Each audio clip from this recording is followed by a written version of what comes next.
ব্রাহ্মণবাড়িয়া জেলার বাঞ্ছারামপুর উপজেলার অন্তর্গত এক নির্জন, শান্ত ও সবুজ গ্রাম ডোমরাকান্দি। এই গ্রামটি যেন প্রকৃতির হাতে আঁকা এক নিপুণ চিত্রকর্ম, যেখানে মাটির গন্ধ আর মানুষের সরল জীবনযাপন মিশে একাকার।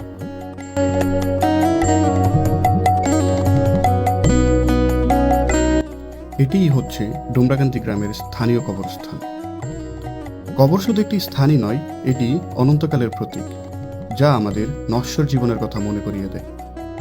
এখানে ঘুমিয়ে আছে কত স্বপ্ন, কত আশা, কত না বলা কথা।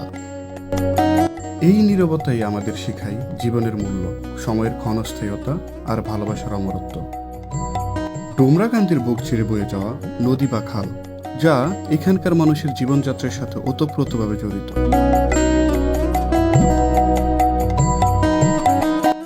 জেলেরা যেমন এখানে জাল ফেলে জীবিকা নির্বাহ করে, তেমনি এই নদীপথে চলে পণ্য পরিবহন। শুষ্ক মৌসুমে এই নদীর শান্ত রূপ আর বর্ষায় ভরা যৌবন উভয়ই গ্রামের মানুষের জীবনে গুরুত্বপূর্ণ ভূমিকা রাখে।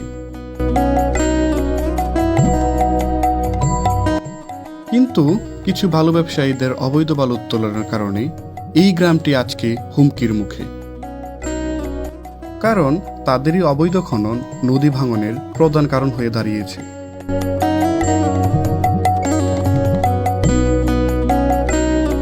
ডোমরাকান্দি শুধু একটি গ্রামই নয়, এটি গ্রামীণ বাংলাদেশের ঐতিহ্য আর সংস্কৃতির এক প্রতিচ্ছবি। এখানে আধুনিকতার ছোঁয়া লেগেছেই বটে, তবে গ্রামের মৌলিকতা আর সরলতা আজও অমলিন।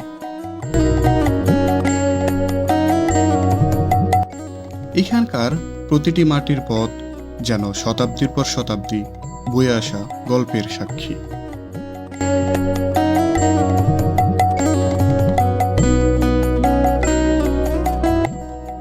দিনের বেলায় গ্রামের অলিগলি মুখরিত থাকে শিশুদের দুরন্তপনে। তাদের হই হুল্লোড়ের প্রাণের ছোঁয়া লাগে পুরো গ্রামে। গ্রামের সহজ সরল মানুষগুলো একে অপরের সুখ দুঃখে পাশে দাঁড়ায়।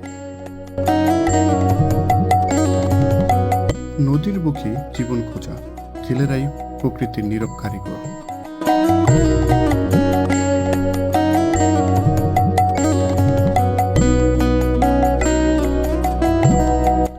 হৃদয়ের শেষ দৃষ্টি ফেলে আসা মুহূর্তগুলোর প্রতিচ্ছবি।